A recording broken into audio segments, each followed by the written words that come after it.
শুভ দুপুর বন্ধুরা, আবার একটা মিনি ভ্লগ নিয়ে তোমাদের সাথে দেখা করতে চলে এসেছি। আজকের পুরো ভ্লগটাই ইকো আরবান ভিলেজে শ্যুট করেছিলাম, কারণ 14th নভেম্বর মানে চিলড্রেন্স ডের দিন রিহানের স্কুল থেকে একটা গ্র্যান্ড স্পোর্টস ডের অ্যারেঞ্জমেন্ট করা হয়েছিল। ওই দিন আমার আর রিহানের একটা ডান্স পারফরমেন্সও ছিল। সেটা দেখতে হলে গোটা ভ্লগটা তোমাদেরকে দেখতে হবে। প্রথমে আমরা ঢুকে গেলাম ইকো আরবান ভিলেজে, আর তারপরেই রিহান আর আমাদের সবাইকে হাতে একটা করে ব্যান্ড পরতে দেওয়া হলো। ওখানে স্কুলের টিচার এবং প্রচুর বাচ্চারা সবাই পার্টিসিপেট করেছিল, তো প্রচুর ভিড় ছিল। তো আমরা সবাই হাতে এই ব্যান্ডগুলো পরে নিচ্ছি। এইগুলো প্রথমেই দিয়ে দেওয়া হচ্ছিল গেটে, আর এগুলো না পড়লে কিন্তু ভেতরে ঢোকা যাবে না।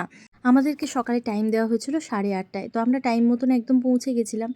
আমরা তো যে যার নিজে ঢুকে যাচ্ছিলাম, কিন্তু টিচারদের প্রচুর অ্যারেঞ্জমেন্ট করার ছিল। তো সেই সব অ্যারেঞ্জমেন্টগুলো করতে করতে কিন্তু 8:30 থেকে 10:30 বেজে যায় সব কিছু শুরু হতে, কারণ এই স্পোর্টস ডেটা কিন্তু ভীষণ গ্র্যান্ডভাবে আয়োজন করা হয়েছিল।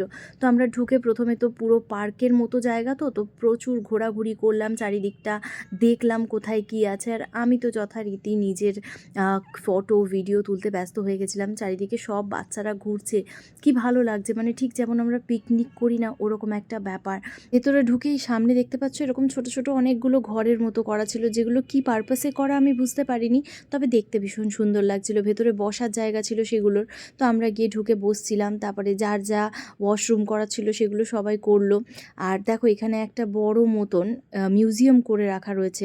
মিউজিয়ামটাতে আমি ঢুকেছি আর প্রথম থেকে শেষ অবধি শুধু ভিডিওই করেছি, তাই আমি তোমাদেরকে বলতে পারবো না যে মিউজিয়ামটা অ্যাকচুয়ালি কিসের মিউজিয়াম ছিল। এই যে দেখো তোমাদেরকে দেখিয়ে দিচ্ছি।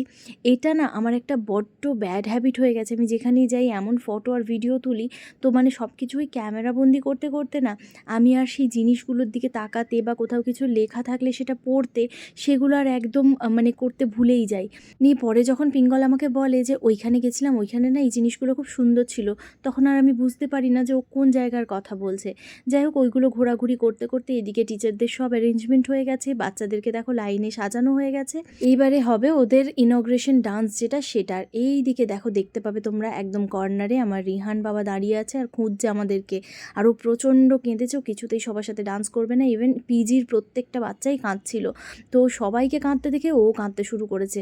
আর যেহেতু আমরা সামনে নেই, মানে আমরা ইচ্ছে করে লুকিয়ে গেছিলাম, তো সেই জন্য ও না একটু চুপ করেছিল। তো ফাইনালি ওই ডান্সটাও করেনি। ওদের যে প্রথম রেসটা ছিল সেটাও হয়ে গেছে। আর এদিকে দেখো ওকে ফার্স্টের ক্রাউন পরিয়ে কি সুন্দর একটু ছবি তুলবে, ও কিছুতেই তুলবে না, ও শুধু পাপার কাছে যাবে। এই রকম বাচ্চা তোমরা দেখেছো যে এতটা পাপা ভক্ত হয়, মানে আমি সত্যি এখন বিরক্ত হয়ে যাই এক এক সময় যে ও এমন করে, মানে ও যেন আমাকেই চেনে না, ও শুধুমাত্র ওর পাপাকেই চেনে। ও ফটো তুলবে না, ও কোথাও কিচ্ছু করবে না, ও শুধু পাপার কোলে কোলে ঘুরে বেড়াবে। তো ওইদিকে সব রেস্ট হওয়ার পরে আমরা এলাম একটুখানি ব্রেকফাস্ট করতে আর চা খেতে। প্রচুর রকমের ব্রেকফাস্ট ছিল, যে যেরকম খেতে চায় সে সেরকম খেতে পারে। তোমাদেরকে বললাম না গ্র্যান্ড আয়োজন ছিল, সত্যিই গ্র্যান্ড ছিল। মানে ম্যাগি থেকে শুরু করে ব্রেড অ্যান্ড বাটার থেকে শুরু করে লুচি, কচুরি, দইবড়া, আরও বিভিন্ন রকমের অপশন ছিল ব্রেকফাস্টের জন্য। কত বড় এরিয়া জুড়ে কি সুন্দর বসার জায়গা করা হয়েছে দেখেছো, ভীষণ ভালো লাগছিল। ব্রেকফাস্ট সেরে নেওয়ার পরে ছিল পিজির বাচ্চাদের প্রাইজ ডিস্ট্রিবিউশন। তো সেই সব সেরে নেওয়ার পর আবার আমরা এলাম মকটেলের স্টলে। এখানে বিভিন্ন রকমের স্টল পর্যন্ত ছিল, ফুচকা থেকে শুরু করে আরও বিভিন্ন অনেক কিছুর স্টল ছিল। মানে সোজাভাবে যদি বলি যে বিয়ে বাড়িতে যেরকম হয় ঠিক সেরকম অ্যারেঞ্জমেন্ট ছিল। তো আমরা মকটেল একটুখানি খেটে আসার পর আবার যারা ফাদার ছিল, ফাদারদের একটা ফুটবল কম্পিটিশন হলো, বিভিন্ন রকমের কম্পিটিশন ছিল, মাদেরও ছিল। তো আমিও পার্টিসিপেট করেছিলাম, যদিও প্রথমবার আমি ফার্স্ট হয়েছিলাম, বাট যখন সেকেন্ড রাউন্ড হয় সেখানে আর আমি কিছু হতে পারিনি। সবারই কম্পিটিশন হওয়ার পর এদিকে চলে এসেছি লাঞ্চ করতে। প্লেন রাইস থেকে শুরু করে পোলাও, চিকেন, পনির, তার সাথে আরও কয়েক রকমের সবজি, তারপরে আইসক্রিম থেকে শুরু করে কোল্ড ড্রিঙ্কস, সব কিছু কি ছিল না বলো। আচ্ছা, খাওয়া দাওয়ার পর সবাই একটুখানি ঘোরাঘুরি করলাম, তারপরে আবার ছিল পিজির বাচ্চাদের সাথে তাদের মাদের পারফরমেন্স। শাকিরার ওয়াক্কা ওয়াক্কা গানে ছিল এই পারফরমেন্সটা। আর রিহান দেখো কি করছে, কোনোভাবেই কোনো বাচ্চাই ডান্স করেনি, তবে আমরা প্রচুর পরিমাণে এনজয় করেছি।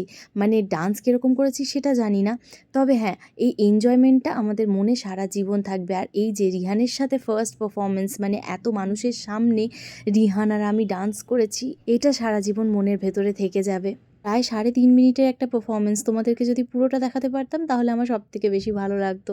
এই পারফরম্যান্সটা হওয়ার পরে আরও কিছু প্রাইজ ডিস্ট্রিবিউশন ছিল, সেগুলো হলো, এবং আরও কিছু গেম ছিল যেগুলো একটু বড় বাচ্চাদের জন্য ছিল, তো সেগুলো সব হলো। 6টা অবধি সব প্রোগ্রাম হয়েছে, যদিও আমরা 5টা নাগাদই বেরিয়ে গেছিলাম। তো চলো, প্রচুর এনজয় করেছি, আর আশা করছি এই ব্লগটা দেখে তোমরাও অনেকটা এনজয় করেছো। ভালো লাগলে লাইক করে দিও। টাটা।